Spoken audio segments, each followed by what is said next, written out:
Welcome back to This Week at the Dirty Pocket.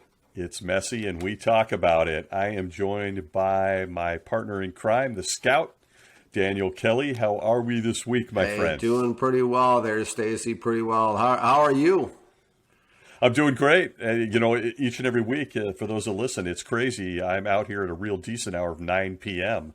on the West Coast, and it's midnight when you join us. So it's never me I'm worried about. So I got to ask, like we do every week, what are we drinking this week? Well, I'm just going with a bottle of water tonight. This is tame. It is tame. It is tame. But I wanted to show people living proof that I have this much energy without the energy drink. Oh. I wanted to let people know that, because it's just water tonight. That's all it is. I took a page out of your playbook. You had water, or so we thought, a couple of weeks ago. I mean, I don't know, but it looked like water. But so I went with water tonight.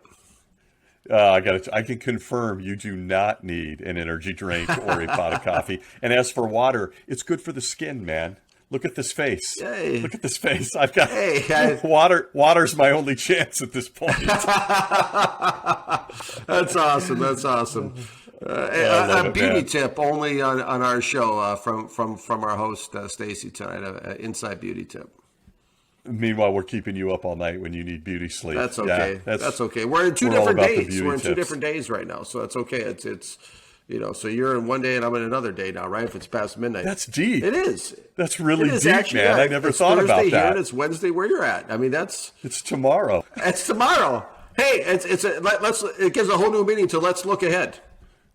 Oh man, you're right. You blew my mind with that one. That was very deep of you. More water during the Dirty Pocket podcast.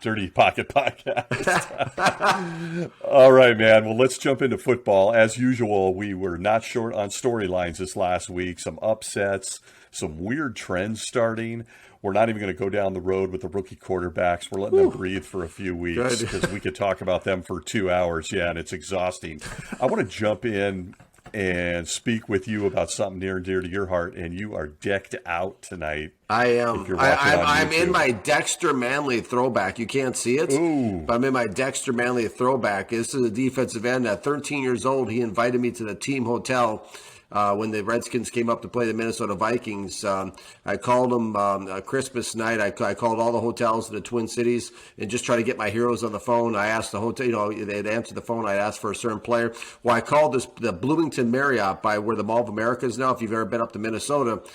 I have. Yeah, and it was right there, the Bloomington Marriott. And the woman answered the phone, good evening, Bloomington Marriott. How may I direct your call? And I said, Dexter Manley's room, please. 13 years old, right? And the phone started to ring. And next thing you know, he answered. And we got into a conversation. He was in the mood to talk to me.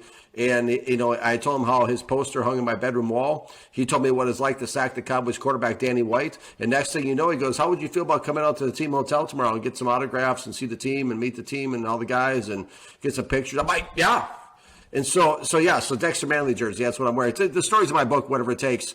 It's that's the jersey I'm wearing today. I guess UC has a special 50th anniversary. In 1986 is my favorite team in '86 for Washington. So, but that's we can get into it if you want to. Sure, Stacy.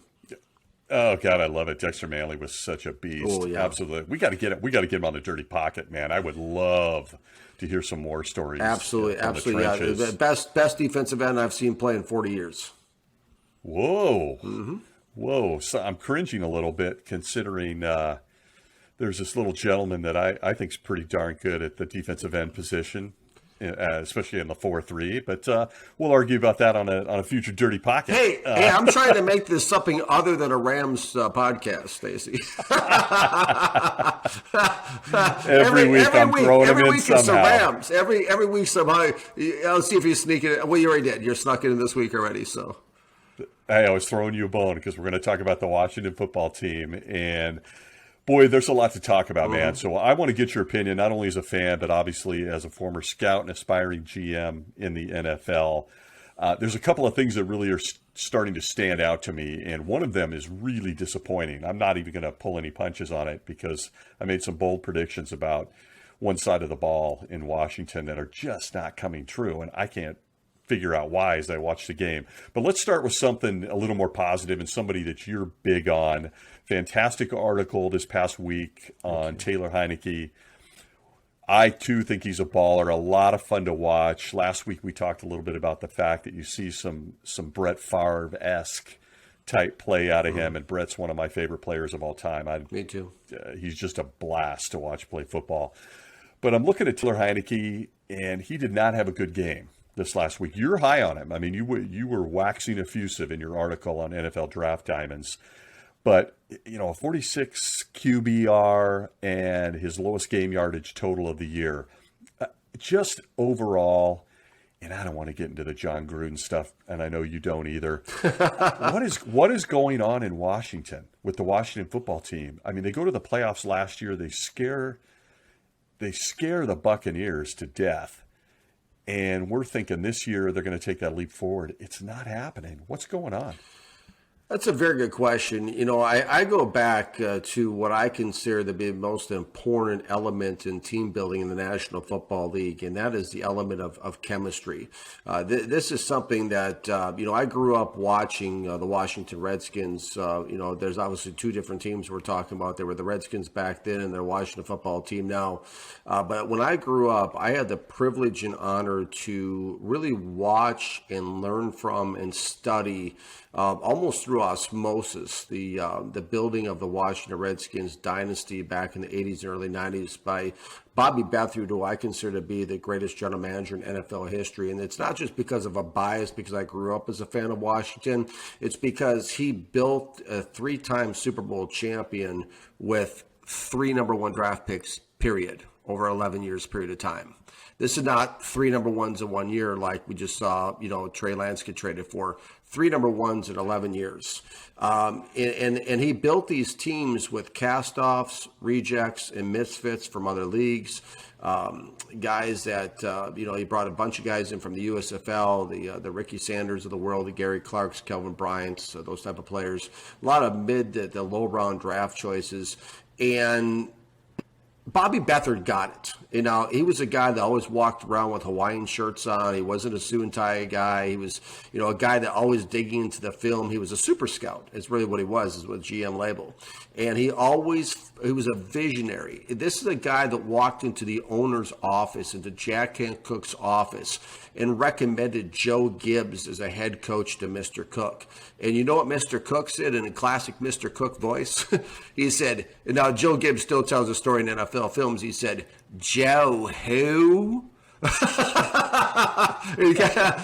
what he said. I mean, nobody even knew who Joe Gibbs was at this time, okay? That's the kind of visionary. Joe Gibbs, of course, today is in 2 Hall of Fames, NASCAR and the NFL. But back then, nobody knew who Joe Gibbs was, including the owner of the Redskins. So this guy, Bobby Bethard was a real visionary. He understood chemistry. My grandmother, who also loved the Redskins, would watch a lot of the games with me growing up, always talked about how they played as a family. There was a real family feeling. This is way before free agency. It's way before, guys actually, this is back when guys actually cared if they played for a rival. You would never see, like players on Dallas playing Washington, vice versa. It was team chemistry. And so I learned a lot about that from Bobby Bethard, growing up. And that's the issue, I think, getting to your question, trying to unpack this for us, Stacey, is the issue of chemistry. Because when you look at Washington's defense that you touched on, last year, I did some research before we went on air tonight. They were the 4th ranked defense in the league last year. They've slipped down to the 31st defense this year. Same coach, same Ron Rivera, same Jack Del Rio, the defensive coordinator, and a lot of the same exact personnel on defense with a couple exceptions here and there. It's an element of chemistry. When you make a recipe, when we all make Thanksgiving dinner this year, there's a big difference if you put an extra teaspoon of something, or instead of putting flour in something, you put sugar in something. It's going to change the complexion of the meal, right? It's going to change how the meal tastes. That's what's happened to Washington. They added too much of this, not enough of that. And when you start changing pieces of the puzzle, if you have two different puzzles, you remember those old jigsaw puzzles we used to dump on the ground and put together, those 1,000-piece puzzles? If you take like a couple, 2, 3, 4 pieces of the puzzle, and then you open another puzzle and you dump them all back together, and you try to put the puzzle together, it doesn't look the same as it did last year. And that's the story with every NFL roster every year. That's why the games aren't played on paper. This is what's happening in Washington right now, how they've fallen from number 4 to number 31. Now, I've seen this exact same thing, Stacey, happen with the Detroit Lions in 2019 to 2020. 2019 was when I had my interview on Washington, I was very high in the Detroit Lions. I thought they played aggressive. I thought they were hungry on defense. I thought they looked good. As a matter of fact, I told my wife, Samantha, I said, of all the teams I'm looking at, I did like 7 advanced scouting reports for Bruce Allen, my audition. Of all the teams I looked at before Washington played them, I liked the Detroit Lions best. They were most aggressive. Flash forward one season to 2020, with the pandemic and all that, all of a sudden they're tentative, they're reluctant, they're hesitant, and of course we saw what happened. Everybody got fired. That's what's happening in Washington right now. When I looked before we went on the air tonight, I put on the tape because I need to know. I mean, Bill Parcells, the guy who hired me with the Jets, used to say you're either getting better or you're getting worse, but nobody's staying the same. I needed to know. Everybody keeps saying, what's happening with Chase Young? So I said, you know what? I'm going to go back and watch the Chase Young from last week against Kansas City. I'm just going to, like an investigator, I'm just going to pop in and see what I can find. There's a reason why I wore my Dexter Manley jersey tonight, because I'm wearing a jersey of a real defensive end. Okay, and trying to get some good juju going. I'm wearing a jersey of a real defensive end, and what I mean by that, America, is Chase Young didn't play against Kansas City like a real defensive end. He played like someone who was playing flag football. This guy has become more concerned, and he's invested more money into his hairdo than he has into his playing, okay? He's got this perfect mane of hair coming down the back of his jersey that he probably spent, I don't even want to know how much he spent on it. But the guy is playing flag football. Now, Chase Young has never resonated with me, okay, from the first time I laid eyes on him, okay? I think we touched on this in a previous show. He lacks the mean and nasty. He's not Dexter Manley. He's not one of these guys like Jerome Brown that used to play for the Eagles, or these type of, these mean, nasty guys that play in the trenches. That's not Chase Young. He's too finesse. He doesn't do it for me. He just doesn't do it for me. And when I watch him against Kansas City, it was embarrassing. He made 1 sack in the game, and he got up like, like quiet down, everybody. Listen, Chase Young needs to sit down and shut up. You know what I'm saying? Like he said, okay? He said, you tell me if someone's not playing. You come tell me, Coach, Chase Young, look in the mirror and say that 10 times real fast. Because you know what? Against Kansas City, my friend, you were an embarrassment. You're part of the reason why Washington lost, okay? Because what's happening is he's tentative, he's reluctant, he's hesitant, he's trying to prolong his career, he's trying to stay healthy, he's not getting the job done. I'm telling you what, he could not hold Dexter Manley's Gatorade. It's embarrassing. A finesse, you were real careful right there. You know, this is the embarrassing part, okay? Okay? Turn up your volume, Chase Young. You need to be corrected, young man. Because you know what? Listen, okay, this is why it's called the dirty pocket, right? Because there are certain plays out there on the field, okay, where he shows an incredible amount of ability that we all know he has. He has this burst of speed. There's one play where Mahomes threw a pop fly like his dad when he used to play for the Minnesota Twins. This pop fly he threw up in the air, right? He burst in the pocket like he was shot out of a cannon. Where is that the rest of the time? Why are you stealing money, Chase, the rest of the time? Is my question to you, Chase Young. Because the rest of the time he's playing touch tag, he's taking it easy on the perimeter, he's giving up, he's going half speed.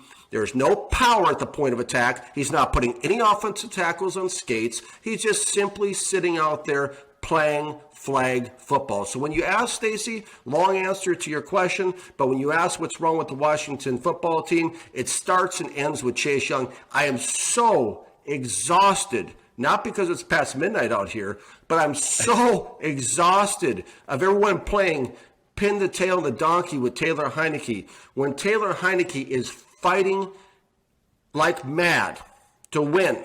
He's scrappy. He's tough. He's throwing the ball. Yes, he threw a couple interceptions. Brett Favre threw hundreds of them in Detroit alone. In the Pontiac Silverdome, every time I turn on the game, he threw 3-4 picks. But Taylor Heinicke cares. Taylor Heinicke is giving everything he's got, and Chase Young's not, and it's setting the tone. That's part of the problem with the Washington defense, because when the leader of your defense, or who people look at, when you're going to walk around, there's a leader, and you're going to try to call out other people, and you're not bringing it yourself, you're the problem. Yeah, well, you didn't mince any words there. Yeah, I know you corrected from feminine to finesse earlier, because you just in the word itself, what you really meant. And the finesse label really does seem to stick for me when I'm watching him. I have to confess, I wasn't a big fan of his coming out of college. I thought he was going to get overdrafted, and people thought I was absolutely nuts. And I've been watching him. Now, he put on quite a show last year. He had quite a few good games. This year, it's almost like he's non-existent, and it's not him alone. That entire front line, which is nothing but a first-round draft pick defensive line, is just grossly underperforming. You mentioned it. They went from 4 to 31st in total defense. Well, Deron Payne has always been lazy. I mean, that's a problem with him, the defensive tackle. John Allen got paid. The guy I like most of the defensive line is Montez Sweat. Montez Sweat is a baller. He's a guy that has the speed, the burst. He plays hard. He's the best one in the group. But I mean, that defensive line is underachieved. I mean, there was, they got a little bit better last year, but that shows it's in them to do, and they're just not doing it. That is a problem. They're not getting it done. They're all making a lot of money. And this is my problem when guys get under these big contracts. And it's not just the Washington football team. It's all the teams in the league. The guys sit around and collect a check for 2, 3, 4, 5 years. Contract year comes. They play out of their minds. They get signed as a free agent. Then they take another 3, 4 years off. They're milking the system. That's why when I run a team in the NFL, I'm going to put most, if not all, my entire roster on one-year deals and let the chips fall where they may, because I am not a fan of having these guys get fat off the cash for 3, 4 years playing like that. I mean, that's embarrassing. I mean, guys who played this game back in the 50s and 60s and 70s, who used to hold part-time jobs, these are older guys now. Guys like Mike Ditka and these guys, I heard, happy birthday, by the way, Coach Ditka, the first guy that called me about being interested in my book when I came into the league in 1998. But yeah, absolutely. But guys like that, they probably look at these guys today, and they probably just shake their heads. It's just... the guys don't even try half the time. It's embarrassing. What I want to do, too, as a general manager is I want to, make my contracts very incentive heavy. If you can produce, I just don't believe in these guys getting paid rain or shine, win or lose. I think guys should get paid only if they're producing. And it's a part of the game that irritates me. I don't know about you, Stacy, but it's a part of the game that irritates me the most. Is these guys just getting paid? Who cares? Revenue sharing. We all make money, laugh, and go home. And that's not fair to the fan bases. Fans are giving their hard-earned cash for game tickets, spending their cash on different merchandise and stuff. And these teams, I feel like, are just they're just coming. They're way overselling and under delivering. Let's put it that way. And these players in the field that play half the time, they better hope I never become the general manager, because I'm going to come as fast as they can. I mean, I'm going to throw their playbook out the window and see if they can catch it on the way to the car before they're kicked off the premises. Yeah, you're going to need somebody like me to attract the free agents with that. I can't stand this stuff. I can't stand this stuff. You think Rex Ryan gave a press conference? Wait till you see me in front of ESPN's cameras. Well, you got me fired up. I have just as strong of feelings about other things like the Super Bowl halftime show forthcoming. What? I mean, I haven't watched the Super Bowl halftime show for years. Yeah, I think it says Chubby Checker was the halftime medley at Super Bowl 22. I haven't seen it in years. I won't watch it for the same reason. I don't think we're missing anything unless you're really into that. But I tell you, the Washington football team right now, I'm not going to get into the off the field stuff, which is probably having an effect on the whole organization. But I am really, really, one of my biggest disappointments of the 2021 season at this point, it has to be for you for a whole bunch of reasons, is that Washington defense. I did not foresee them going from such a borderline dominance last year. And I do agree with you that there are a lot of these players that seem to take plays off.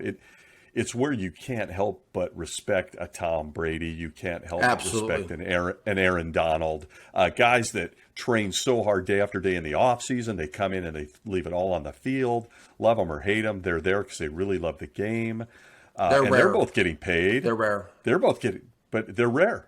They're rare. And I'm sure we could do a whole show on you talking about that. Every week I watch film, and every week it's just like, oh. I mean, these guys are just. I mean, we just saw Jamie Collins, the linebacker with Detroit. You know, the Dan Campbell got so mad at him up there on Monday Night Football against the Packers. I mean, he just stood there and just basically watched as Aaron Jones went in the end zone. They cut him after that because a lot of these guys they're almost giving like a police escort to the other team to get to the end zone. I mean, it's ridiculous. Yeah, I'm on watch for several players that may not fall completely in the bucket you're describing, but in similar buckets. I'm on OBJ watch. Like if he doesn't start getting fed the ball, how much longer before that implodes? I mean, we could supposedly there's trade rumors about him. I mean, but it's even bad with undrafted rookies. Like tomorrow's article, it's coming out about this Jerry Jacobs, this corner in Detroit that I'm writing up for Detroit Lions SI. This undrafted kid that comes in, he's starting opposite of a Warrior for the Lions at corner, and this guy comes in, and there's two plays at the end that the Detroit Lions were up 17-16 with under a minute to go against the Minnesota Vikings a couple weeks back, and this guy basically just gives up the inside release against Adam Thielen. They go right down the field and kick the game-winning field goal. And then that same game, Madison, the running back, has a 38-yard run we were talking about off air, and he's just seen jogging backside. Hey, listen, if you're an undrafted rookie and you're not selling out, you're not going to be in the NFL that long. It's as simple as that. I mean, you can't afford as an undrafted rookie to be taking plays off and getting your team beat. But this is not a one-off. This is something you said, Stacey, happens way too often. And as a person who has more passion than anybody who's doing this in the NFL, okay? That's why I know that I'm gonna run the table when I get my chance, because I care more than everybody else. Bruce Allen even said it to me at the close of my interview. He said, listen, one thing I know is for a fact, somebody with as much passion as you, great things are going to happen because I care. And the biggest pet peeve I have in the NFL is the guys who are stealing money. Hey, LeVar Arrington came out, before the Sean Taylor induction last weekend at the stadium, and he said, well, I don't acknowledge my time in Washington. I don't acknowledge it because, basically he came out and said that on 106.7 FM. And I said, well, if you don't acknowledge your time, LeVar, with your 22 and a half sacks over 6 seasons, maybe you should acknowledge the $38 million that you stole in the process. Maybe you should return the money, LeVar, because, you know what I mean? Like these guys, they're just taking paychecks. And it really is. I could go on all day about this stuff, but trust you and me, I'm going to bring a lot of change to the NFL when I get my chance. A lot of change. And I'm telling you right now, it's going to be revolutionary, and we're going to put an end to this kind of thing in the NFL. I guarantee it. Well, I hope you get your dream job there in Washington. I would love to do it. I would love to do it. They need to burn that thing down, clean house. I would love to do it. I would love to do it. Get some new leadership. I would love to do it. That'd be a lot of fun, man. That'd be a lot of fun. So before we leave the Washington football team, you preempted me, but I wanted to ask you, how do you feel about the Sean Taylor tribute and them retiring his number? Many people, just football fans, much less former Redskin fans, feel like they dropped the ball on it. How did you feel about it? Any thoughts on when they did it, how they did it? I think he was just an incredible player. I think he'd have a bust in the Pro Football Hall of Fame had he survived. Absolutely. I was happy they did it. It was my thoughts. I mean, if you go on social media and go on NFL, any NFL page, I don't care if it's a winning team or a losing team, it's toxic. Everybody's unhappy about everything. Everything that gets announced, people find fault with. Everything that happens, people are unhappy about. People complain about. People are moaning and grumbling and complaining about everything that happens in social media. Every decision a team makes is second guessed. Everything, basically, a team says up, the fan base is down. The team says down, the fan base is up. I don't put much credence or stock in the reactions of the timing of it or anything like that. I'm happy they did it. It's well deserved, and he was a heck of a player, that's for sure. He played the game. This is one of the guys that played the game the way it was supposed to be played. So I mean, I can tell you right now, if Sean Taylor was still with us and he watched the tape I watched tonight at Chase Young, he would take Chase Young by his throat and put him up against a locker. Okay, that's what would happen, because that guy played the game the way it was supposed to be played. And I don't care about the size difference. Chase Young would have had the fear of God in his eyes if Sean Taylor was sitting in that locker room. I tell you that right now, because don't get me Sean started. Taylor. Look, Sean Taylor was a man. He brought it. I mean, he was a man from Miami to the Washington Redskins. That guy was a stud, an absolute beast, and of course was protecting his family, which is what got him, at a much too early exit from the planet. He's a real warrior. Yeah. Yep. What a player. So, well, good. I'm glad that people did enjoy that. I felt like Sean Taylor deserved a lot. Absolutely. I thought it was beautiful they did it, for sure. He falls in that. Great move by Mr. Snyder. Absolutely. Yeah, he falls in that Pat Tillman category for me, as guys that you'd like to sit down and have a beer with because they're good people. So I'm glad they did it. I didn't read too much into what the fans had to say too, but I couldn't help but think of, just the bizarre differeces between a guy who just sold out on the field every play and what I'm currently watching with the Washington football team. We led this by talking about Taylor Heinicke, who you're very high on. I recommend folks read that article. But I almost sense for the first time watching him this last week that Heinicke's now starting to take too much on. Like, he's starting to put the team on his back, and he's a gritty, tough kid, but I don't think that he set out to have as much responsibility as he does. He wanted to be the quarterback, but I think he's carrying the team at this point. He is. He's at least Antonio Gibson. Antonio Gibson's yards are much lower than I predicted. And of course, he's been dealing with some injuries. We're going to probably see a lot of McKissick this weekend. But good takes on the Washington football team. I wanted to get your thoughts on that. We have been planning for a couple of weeks to talk about more of your scouting background and jumping into a sleeper. I don't know, sleeper's not even the right word at this point. But I'm just going to tease it for possibly next week that we want to talk about Malik Willis at Liberty and get your thoughts on that. I've been watching more film myself. Was prepared for a bunch of that. But in the interest of time, we're going to chop through just a couple of other things. Another big thing that kind of flew under the radar a little bit this week was the Zach Ertz trade to Arizona out of Philly. What are your thoughts on that? Why did Arizona pull the trigger on that? I think because we know why smart. Philly did. Okay, give it to us. Absolutely. Yeah. I mean, trades like this, pure and simple, should be outlawed. I mean, this is a classic example of Arizona knowing what they're doing and Philadelphia having no idea what they're doing. I mean, Zach Ertz is a guy in 2019 when I did those reports again, auditioning for the Washington job. I put a blue chip grade, meaning an A grade on this guy. He was a franchise tight end, consistent, productive player. 2018, I pulled up the stats. 116 catches for 1,163 yards, 8 touchdowns. 2019 rather, I'm sorry, he comes back with 88 for 916 for 6 touchdowns, but then he falls off the map. People are like, well, what happened with him? Is he just deteriorating? Is something going on? What's going on?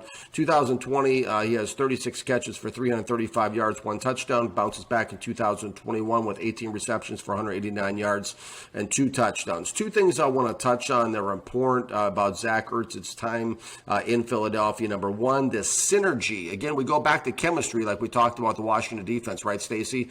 The first thing is the synergy he had with Carson Wentz that went out the window. And number 2 thing I want to touch on, even with the drop-off in stats, he still had a 10.5 yard average in 2021, which tells me he has not fallen off. The Philadelphia Eagles did not know how to use him. And the synergy was different with Jalen Hurts than it was with Carson Wentz.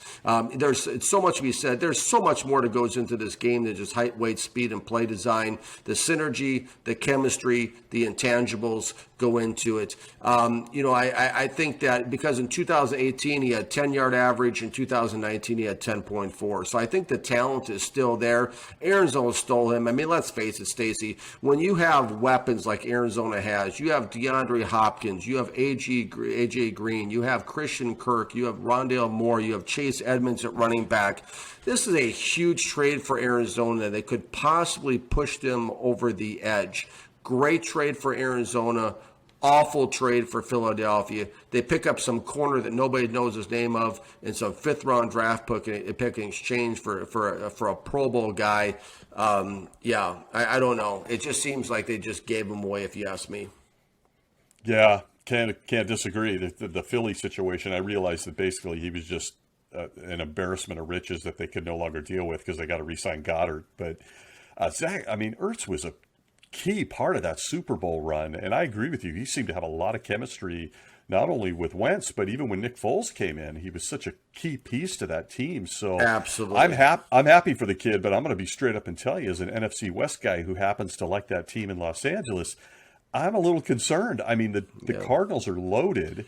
Now they got a veteran Super Bowl champion tight end, and their defense is the way they've drafted on defense with Simmons and Budda Baker, and I mean, they're a real deal this year. Do I think the Cardinals have peaked a little bit? I'd be a little concerned about that. A little early to be. I don't think they have enough juice to get to the Super Bowl. I'll go on record and say that right now. That's my concern. Yeah, they don't. They peaked too early, but they do have a very talented team. But yeah, it's Philadelphia. I mean, I think Philadelphia. I think after they, I was shocked they let go of Doug Peterson.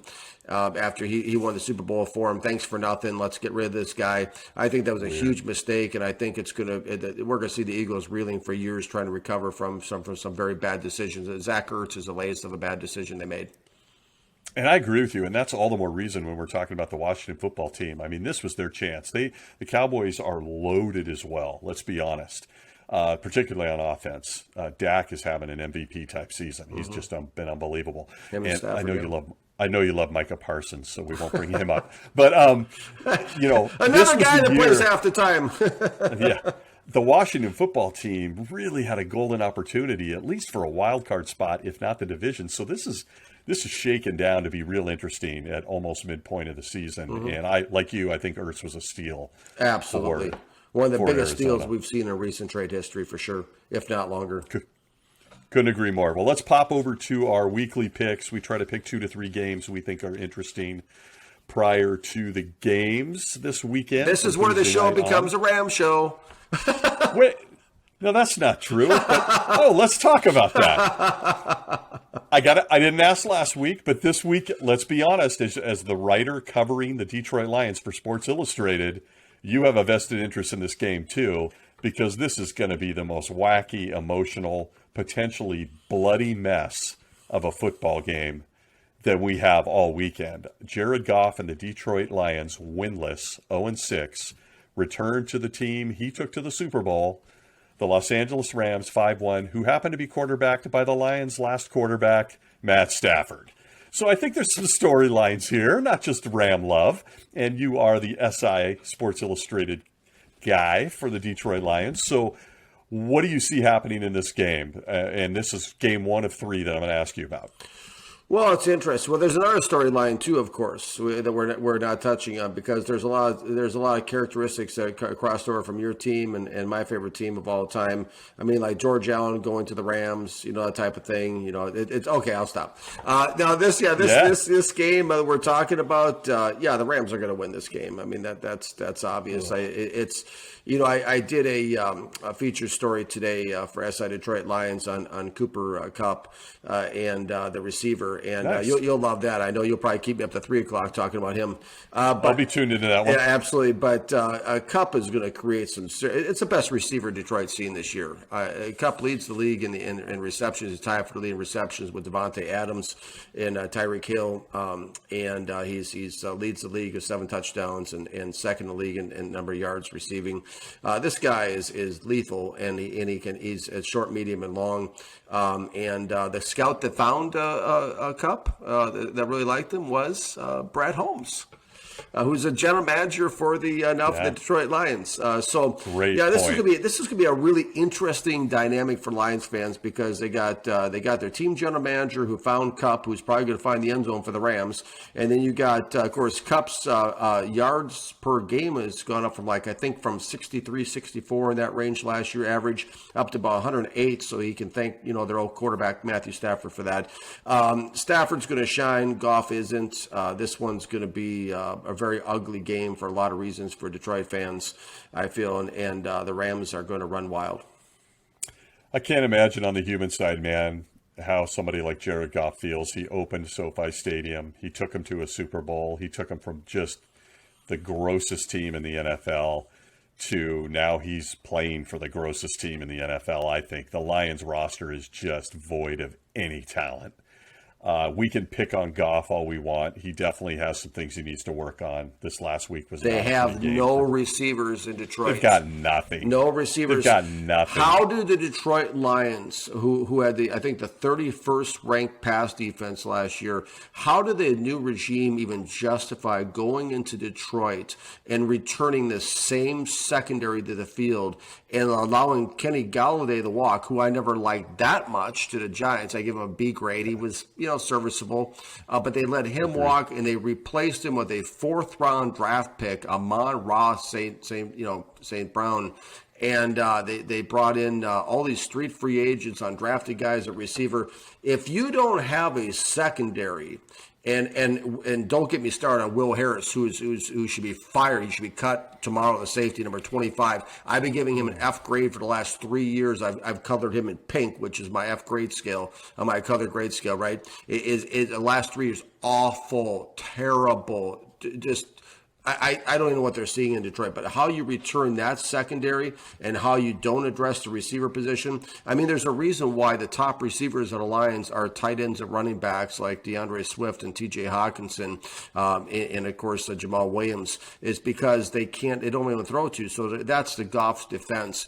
But it's just a train wreck of a situation, Detroit, and they certainly don't help themselves when they make decisions that are less than favorable for their team too. Like a few weeks back, they were playing the Green Bay Packers. They're down by 3 possessions with 8 minutes and 32 seconds left. I wrote an article about Draft Diamonds, and they punt.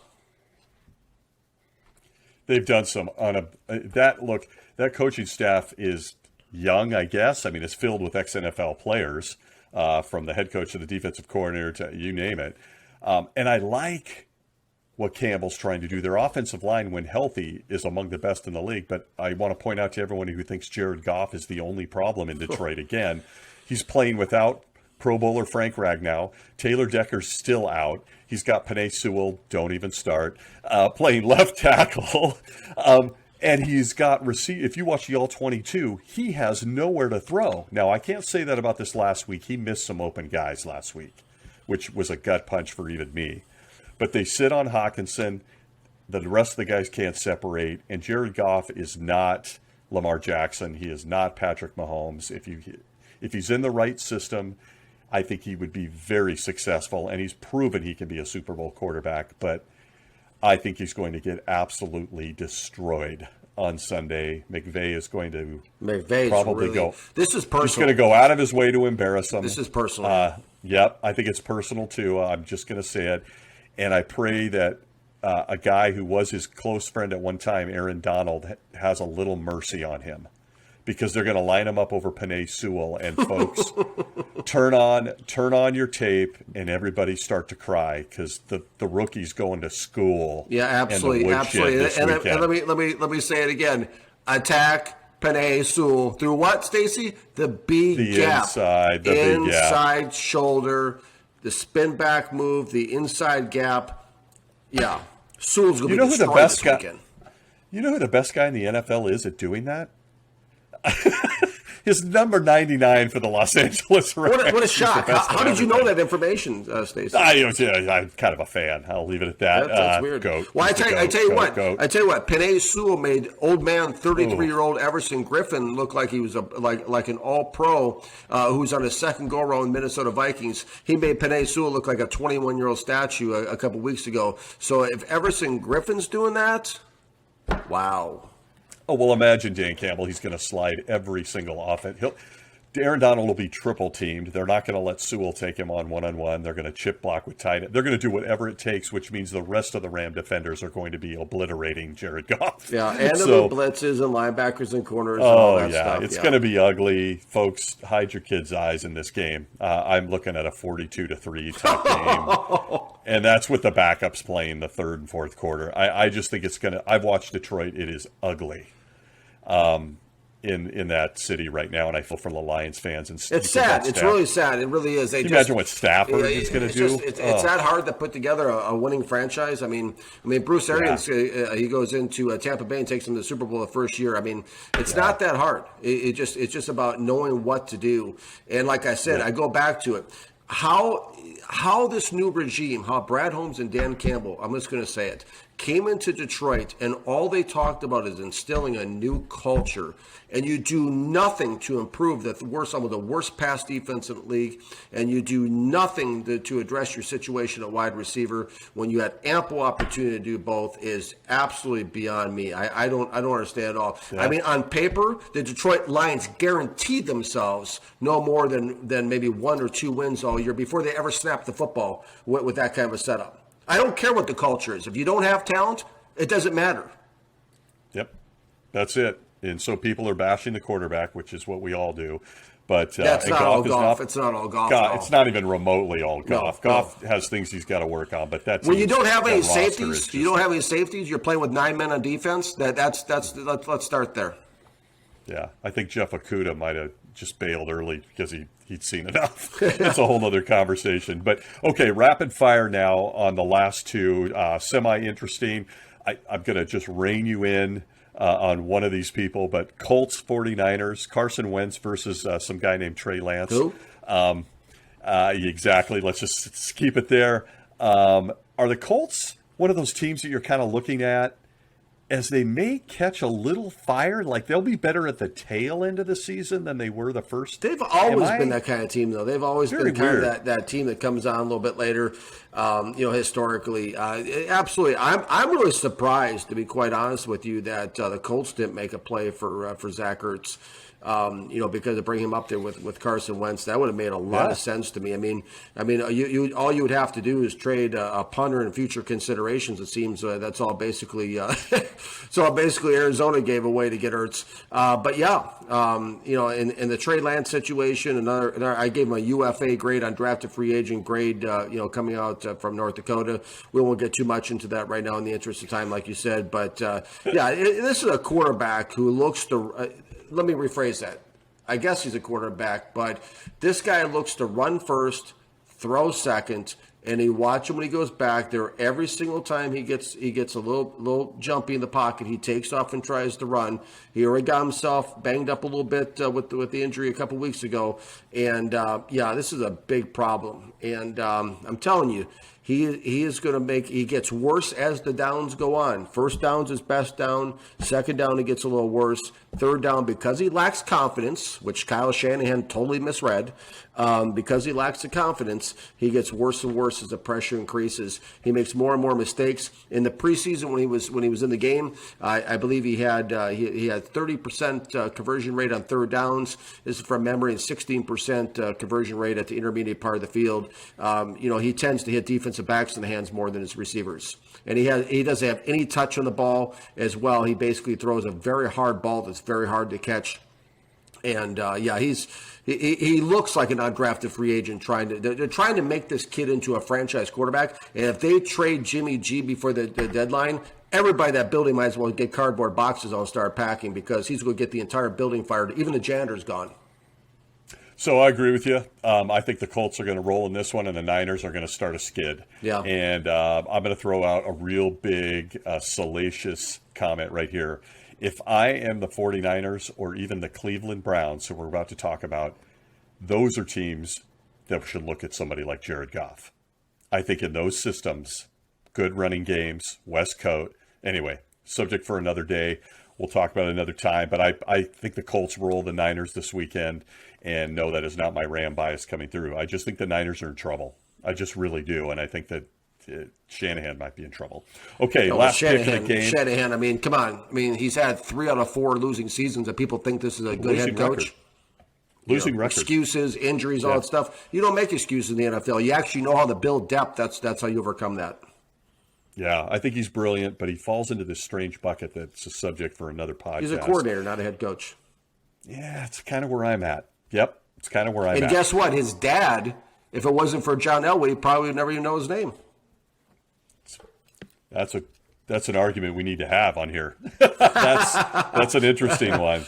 That's an interesting one. So final one as we close this week, Broncos-Browns. Browns have no Baker Mayfield. Case Keenum, maybe you've heard of him, is going to start. Who do you like in this game? The Broncos just dropped one to the Las Vegas Raiders, which you could almost see coming after the Raiders week. Broncos-Browns. This goes back to all the big famous epic games back in the 80s. With Steak by the Lake. That's right. Browns. I like the Browns too, even with Case Keenum. Yeah, absolutely. Case Keenum's another guy that plays with heart. They'll find a way to win. Yeah. To me, Case Keenum, Gardner Minshew, these kind of guys come out. They just love the game. No, they're not the most talented, but man, they're going to give it to you. They're going to give you everything they got on Sunday. Case Keenum, the biggest mistake the Minnesota Vikings ever made was letting him get away. You talk about chemistry. That was a fit, and they let him walk. Yep. For Kirk Cousins, who will never win anything as long as I'm alive. Yeah, Kirk Cousins is interesting. He was ranked. He's ranked in the top 5 of quarterbacks. He's a fantasy football player's, team owner's dream. I've suffered through 4 or 5 years of this guy in Washington. He folds like a kitchen to a picnic table outside. Whenever the game or the pressure's on the line, this guy's he doesn't have it. He doesn't have it.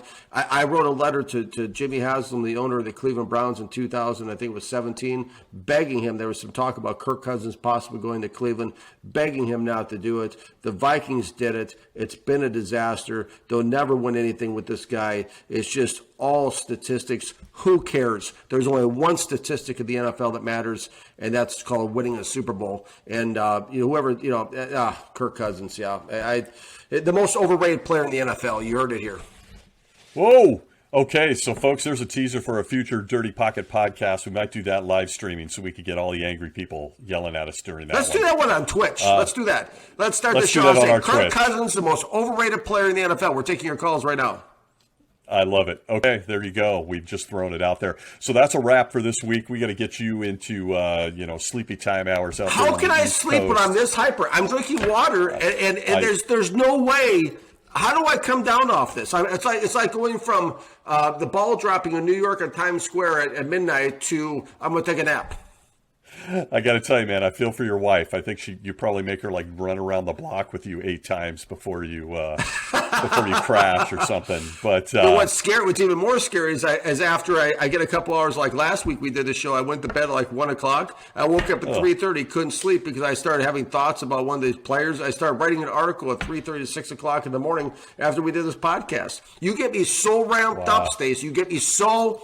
I mean, right now I could come out of the tunnel. I could get a team of 53 right now to run through a wall. I mean, I've been up for days. It's just my. I have more juice at 48 years old than most people at 21 years old. Okay, your phone's ringing, and that's Dan Campbell. He needs a safety this weekend. Hold on for a second. He wants to talk to you. Yes. Hold on, I'll take the call. Hello, Coach Let's see Campbell. if you can pick off Matt Stafford. Yeah, absolutely. All right. Absolutely. Well, I know I probably have a better chance of Will Harris, who starts for Detroit, because I actually would try to catch the football instead of run away from it. That's going to be painful. Don't let your kids watch the Rams. Number 25. Keep an eye on number 25. I'm telling you, Stacy, if you want to see a guy who is not an NFL football player, watch number 25, the safety in Detroit Lions. Do me a favor. Just watch him. Watch him. He makes Micah Parsons look like he's actually trying. Okay, there's some homework for kids. Number 25, Will Harris. We're going to do a scouting report on number 25, Detroit Lions, following the Rams game. Watch at your own risk. Okay, folks, that's a wrap this week on the Dirty Pocket. We got to get Daniel calmed down, doing some Zen exercises. And let's face it, I just want to go to sleep. So something. I feel like Ray Lewis come out in the locker room right now. Where's the smoke? We love it. Thanks for following us. We teased it a little bit. We're going to start doing some live stuff on Twitch, so we'll let you know when that happens sooner than later. Thanks again. Follow Daniel at NFLDraftDiamonds.com. His articles are fire. He also covers the Detroit Lions for Sports Illustrated. So next week when I'm bringing up the Rams, it'll all be his fault because he covers the Lions.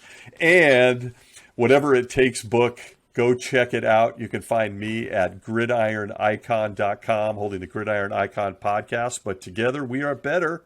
We are the Dirty Pocket. So, folks, thanks for listening, my friend. I will see you next week. Sounds good. Teamwork makes the dream work. Enjoy the games, everybody.